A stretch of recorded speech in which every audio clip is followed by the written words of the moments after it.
বন্ধুরা, বেগুন সর্ষে বেগুনের একটা রেসিপি আপনাদের সামনে আমি শেয়ার করব।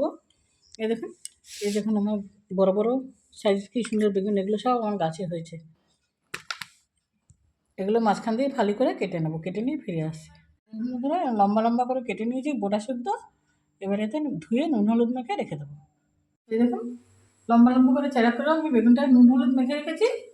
আর এখানে দেখুন আমি একটু সর্ষে পোস্ত সব মিলিয়ে 3 চামচ হবে বেটে রেখেছি। হাফ চামচ জিরে বাটা, একটু টমেটো, একটু আদা বাটা, একটু কাঁচা লঙ্কা বেটে রেখেছি। এবার আমি দেখুন কী করে এটা তৈরি করি। প্রথম কড়াইতে তেল দিয়ে বেগুনগুলোকে ভেজে নেব। এই দেখুন বন্ধুরা, এবং লম্বা লম্বা করে আমি সুন্দর করে সব বেগুনগুলো ভেজে নিচ্ছি।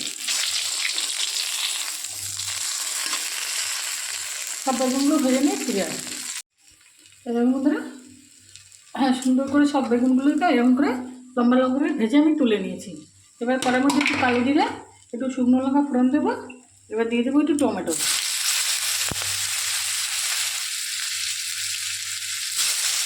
টমেটো দিয়ে দিলাম। তারপরে এই যে আদা, পোস্ত, জিরে, কাঁচা লঙ্কা, এই মশলাটা সব দিয়ে দেবো। দিয়ে নুন হলুদ দিয়ে ভেজে নিয়ে ফিরে আসছি।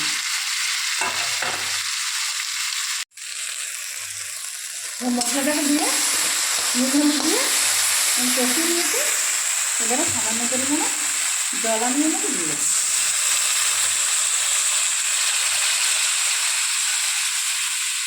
এবার একটু ফুটিয়ে উঠুন, তারা ফিরে আসছি।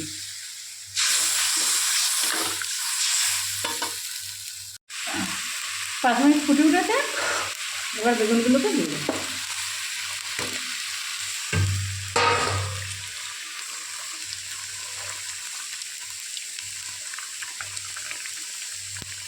দিয়ে আর একটু ফুটে উঠুন, তারপর ফিরে আসছি।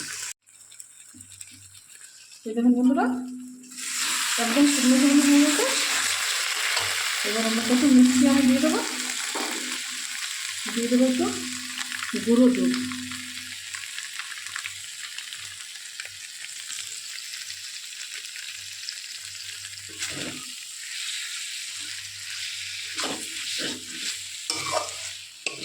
এবার এটাকে নেড়ে চেড়ে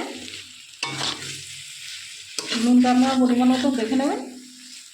একদম দুধটাকে মিশিয়ে দিতে হবে।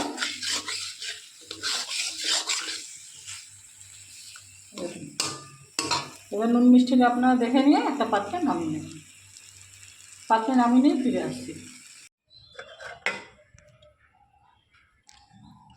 এই দেখুন বন্ধুরা, একটা পাত্রে নামিয়ে নিয়েছি। আপনারা এইভাবে বেগুন সুন্দরী করে খেয়ে দেখবেন, খুবই ভালো লাগবে। ভিডিওটি ভালো লেগে থাকে লাইক, কমেন্ট, শেয়ার, সাবস্ক্রাইব করতে ভুলবেন না। ধন্যবাদ।